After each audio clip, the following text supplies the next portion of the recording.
Hi ladies and gentlemen, Morno Ravenberg here again. As you can see, this topic is basically the video on the article working with Fasago. I wrote this article a good while ago, maybe I think close to a year ago or something. And even before that, I worked with Fasago for 7 months, a little over half a year. And that's what my experience with him was based on, and now I'm shooting this video on him. To summarize, for those that haven't read the article, again, you can find links to everything in the description below.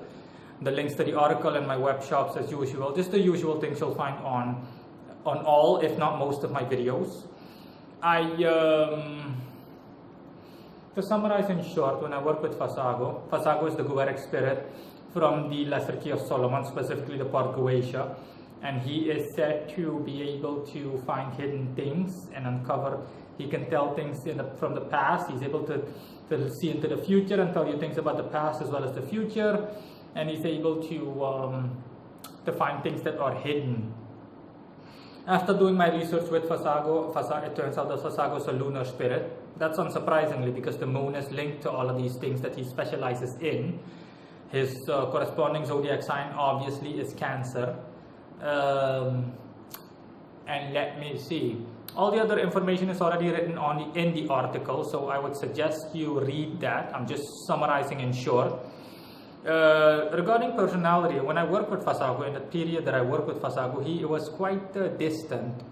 He was also more active at night, and Fasago never showed himself to me directly until a day that I almost fainted while doing a ritual. And it was when I went to lie down, right in the middle of the ritual. I had to lie down. Otherwise, I said to myself, if I'm not going to lie down right now, I'm going to faint. And Fasago apologized because it turns out that he basically, just the speed of working along, he basically just drew life's energy from me. He basically withdrew astral energy, extracted astral energy from me. And he apologized for that. He was like, I'm sorry if that's not okay. I'm sorry, I thought it was okay since we were already working and so on. And I didn't mind. I told him it's okay, I don't mind. No pain, no gain after all. And it was when I closed my eyes is that I saw Fasago, and that's the shape that he took of a Middle Eastern man. Basically like one of those guys that you'll see in Saudi Arabia or something, but not of this time period. Let's just say in a time period before Christ, when watching old war movies, for example, of the Persian Empire, for example, or the Babylonian Empire. That's what he looked like, okay? Just a guy with a beard and kind of a pinkish robe holding a staff. Again, all the other details are already written in the article, so I'm not going to go through all of that again. Fasago also has an alternate form, which is that of an African man, and he told me that's because he also has ties to Africa. But again, everything, you can read all of that in the article. I am just going to highlight specific, or I'm going to talk about things that are not mentioned in the article mainly. The Fasago's Middle Eastern form is his true form. All the other shapes that he takes are just for fun. And Fasago can also be tricky, okay? He likes to basically tease people sometimes. He even does that with me in the times that I've worked with him. And up until last night when I saw him, he basically sprouts wings sometimes to basically try to make you think or to fool you. If you're that stupid that he's an angel. But no, Fasago has a pagan background. Fasago is not celestial. He's neither celestial or infernal. So yeah, that was pretty much it regarding Fasago, regarding that part of Fasago, the part that I wrote in the article. And I summoned Fasago again yesterday, and oh yeah, I was going to say something. While I was talking, I was thinking about that. Fasago is a bunch of people have also told me, okay, Fasago, aside from the fact that Fasago told me that his Middle Eastern form is his true form, that's basically the real him. Other people have told me the same thing too. Okay, I've had customers that I've befriended, for example, or just other occultists tell me the same thing, that Fasago also appears to them as a Middle Eastern man, whether they summoned him directly or not, or whether he visited them in a dream, for example, or something similar. One of my customers told me that he dreamt about Fasago and Asmodeus, that they basically did something to him. Not in a negative way, they basically held him up or something. And I deliberately asked him because I knew he was going to say Middle Eastern man. And I asked him, what does Fasago look like? What did he look like in your dream? And it was like, he looked like a Middle Eastern guy. And I was like, okay. So yeah, it was really Fasago, and you did get him right. And yeah, I stopped working with Fasago, like I mentioned in the article, because I wanted to really limit the amount of spirits that I work with. It's pure quality, not quantity. But nevertheless, Fasago still drops by every now and then, to the point where my patron had to basically show him the door because he didn't want to leave. Okay, that doesn't mean that Fasago is ill-mannered or that he doesn't have any manners or that he doesn't know proper etiquette, but it's just that especially lunar spirits, they tend to be clingy. In any case, Fasago respects my wishes and he knows that. And I told him, if I ever need you again, then I'll definitely call upon you. But if not, then this is it for us. And he says, fair enough, and so on and so forth. And an idea came to me when I was reading my own article, working with Fasago, to add some missing data. And that is what kind of background Fasago exactly has, because nobody's covered that. Okay? No ancient document or no historical document or any kind of pantheon, okay, no list of deities mentions Fasago specifically. For example, the Byzantine Empire, the Greek or the Romans, none of them mention Fasago, the Persians, none of them, okay, in the list of gods, in the pantheons of gods that they worship. And that prompted me basically to just ask Fasago what the deal was exactly with his pagan background. And yeah, he appeared to me then and he told me, okay, I don't mind.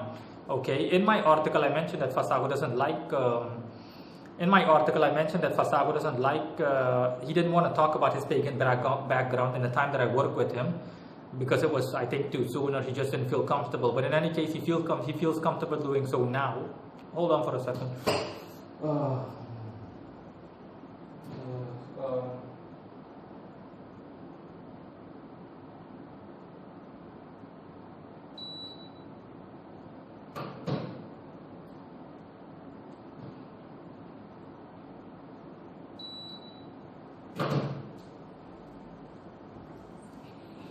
Yeah, sorry about that. I just turned up the air conditioner in my room because it's a bit too warm for my taste.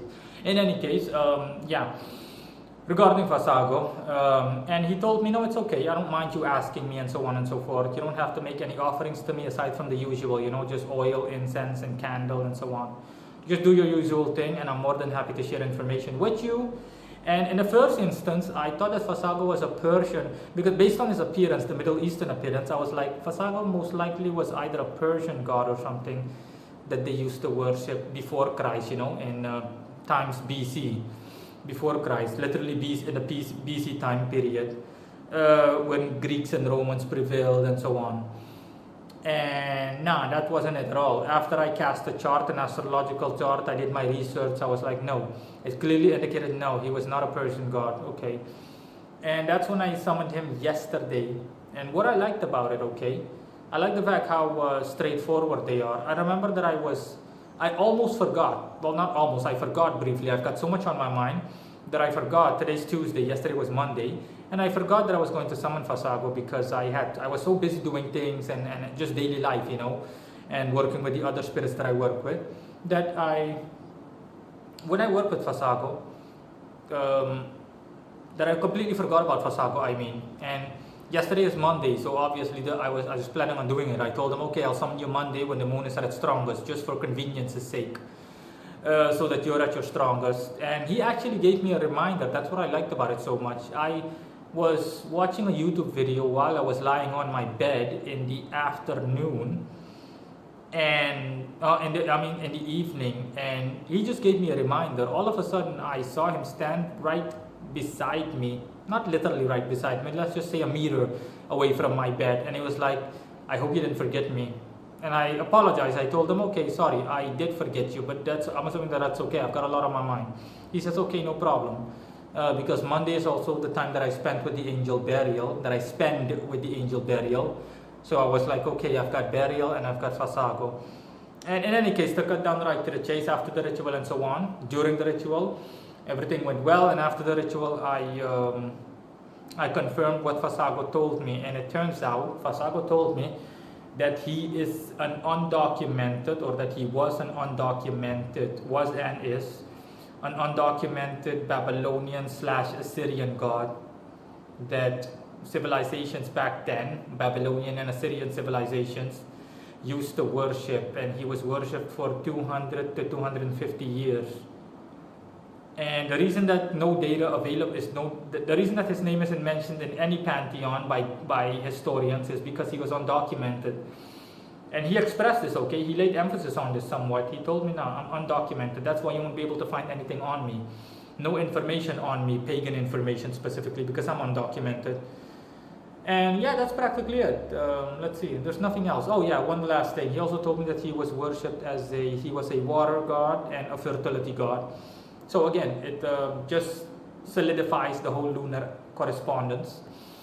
So yeah, he was a water and / fertility god, and he was worshipped back then, and he's undocumented. That's why no pagan civilization ever mentions him. He was just an undocumented guy. He was more of a background deity, not a lesser deity, but just a background deity in the sense that nobody ever mentions him on any paper, or otherwise. And that's practically it. Yesterday, Fasago also took a sleek version, which I like the most. Okay, he took on the shape of an Arab man, but let's just say more modern. Let's just say a modern day Arab guy, holding the same staff and related, but he was dressed completely in black, and he looked very nice. Okay, he told me that he basically adjusted his look to suit my personal preferences, and I told him, yeah, that was great. You look great.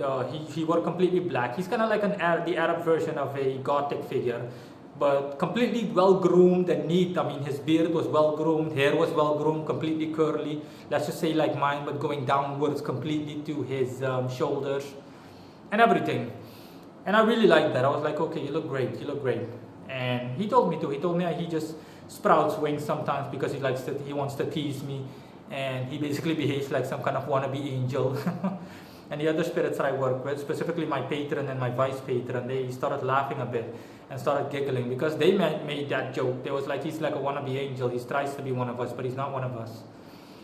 In any case, that is it on Fasago. That's the only missing information on Fasago. Fasago is still a good spirit to work with. I'm not going to lie to you.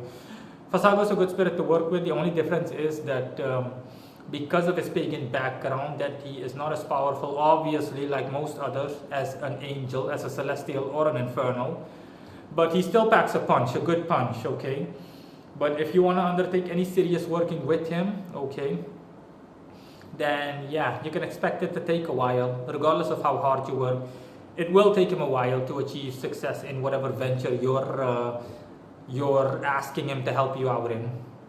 It will take a while, period. That's all.